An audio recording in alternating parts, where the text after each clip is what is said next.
who you are. My name is Ricky Taylor. I am a independent creative contractor in Minneapolis who is also an alum of the 2015 River Semester, which was the first full River Semester programming done at Augsburg University. So great to have you along. And could you just say a little bit about your experience after the River Semester with the through paddle? Just talk about that a little bit. I know you could talk forever. But, I could talk forever. Just say a little bit about that trip. So the short version of the through paddle is in 2015, after paddling somewhere in the neighborhood of 700 miles on the river, me and Noah Cameron, who was another participant in the River Semester programming, made the decision together that we were going to at least attempt a through paddle from the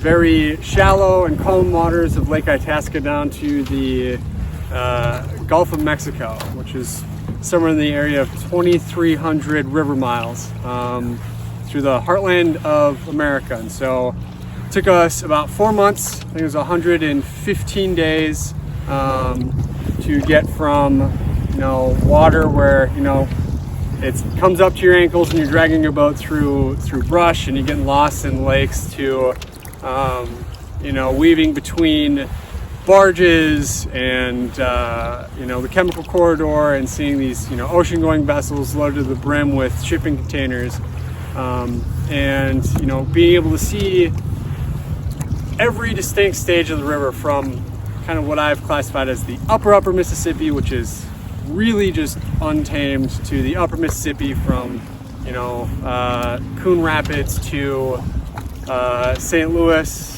then lower Miss, so St. Louis to Baton Rouge, and then Baton Rouge to the Gulf, which is its own beast altogether. But that was, we did that in 2017 from July to November, so we were well below, I guess, normal water stage. And it was an adventure. There's no other way to put it other than it was an adventure. So yeah. You did a century one time, right? Yeah. So 100 miles one day. Yep, we did. It took us 21 and a half hours from the time we put our paddles first in the water. Paddled from Caruthersville, Missouri to Memphis, Tennessee. It was a little over 100 miles. Most of it was done in the dark. The first 40 miles were paddled in a storm. Left at, I think 4 a.m. we were in the water and got to Memphis at 1:30 a.m. And that was a day. Once you get that far south, you're especially at night, right? You're trying to navigate around wing dams you can't see, and you're trying to move around quietly because you don't want to spook all the flying carp that exists south of, last I heard, Lock and Dam 13. You're trying to not get hit by any of the big boats around the water because they especially can't see you at night, and they are quieter and don't usually have all of their lights on, so they're a little bit sneakier than normal. So you're trying to avoid that. Well, it's also 50 degrees out. You've paddled 80 some miles.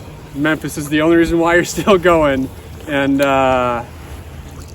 you're cold, you're tired, you're hungry, and trying to navigate all of that just to make sure you finish the paddle safely.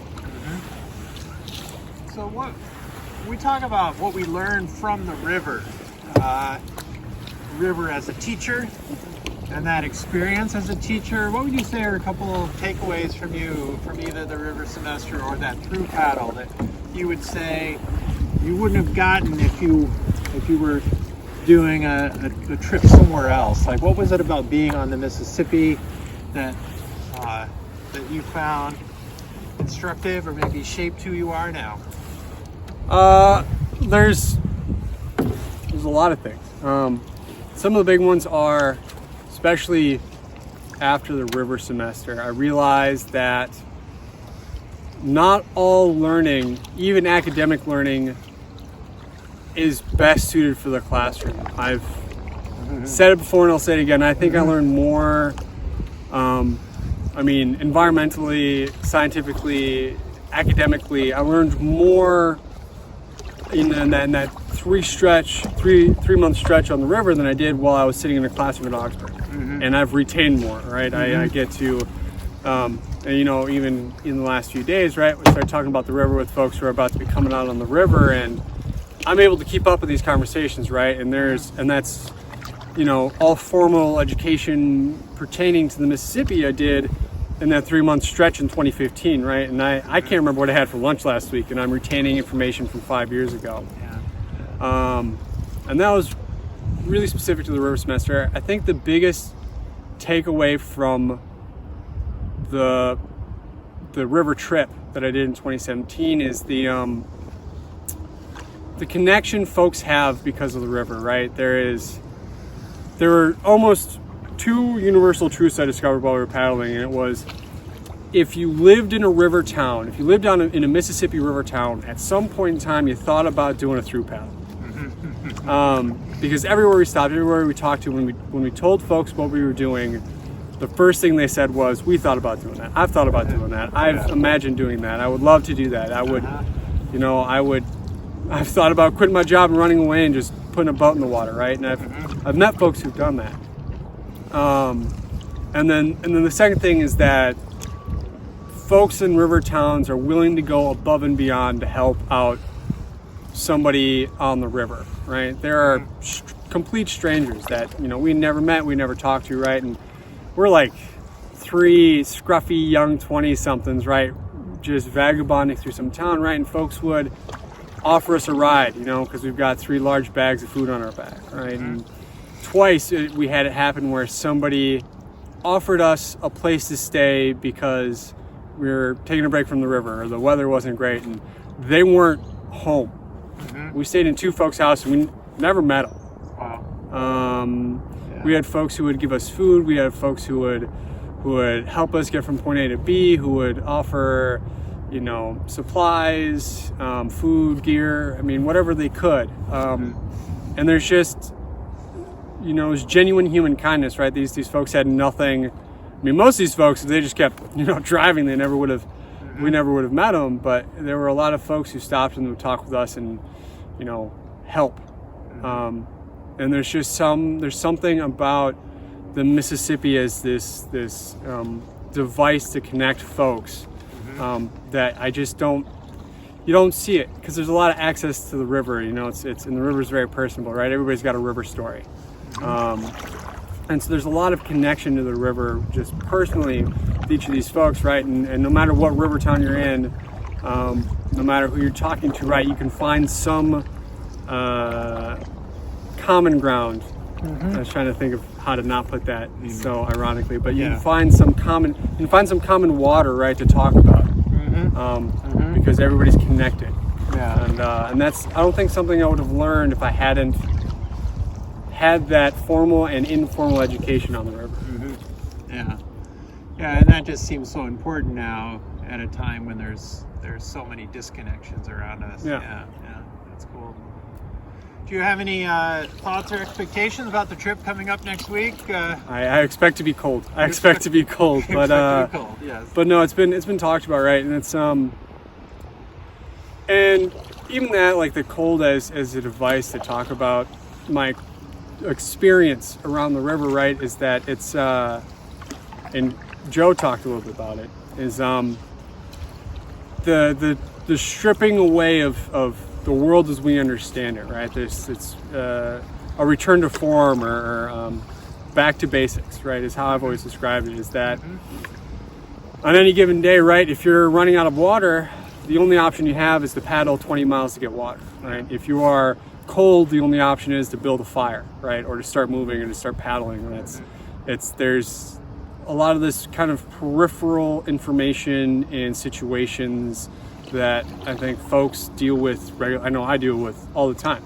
You know, I've been joking for the last few weeks. You know, I've got 6 things going on constantly that I'm figuring out and contemplating and working out and planning on, and most of this is happening without my permission. Yeah. And when you're on the river, that becomes unimportant because it's survival, in a loose way, right? It's I need to stay warm. I need to keep water in me. I got to get food in me. I got to set up shelter. I got to get down the river. Yeah.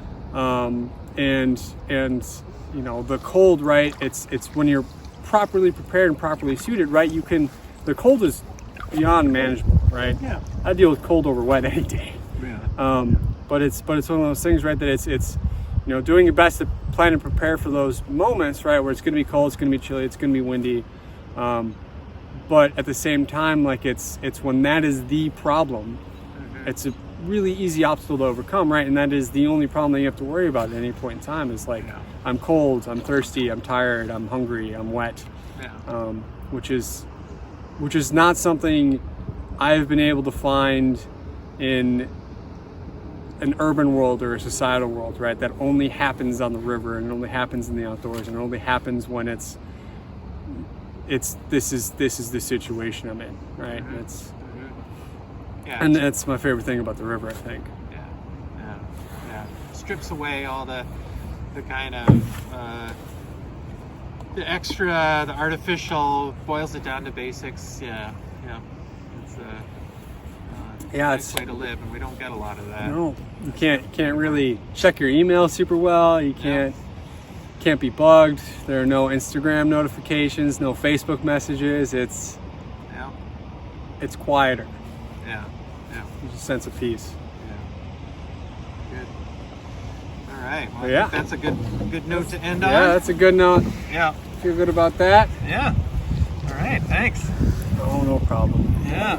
That's fun to talk about these shared experiences for sure.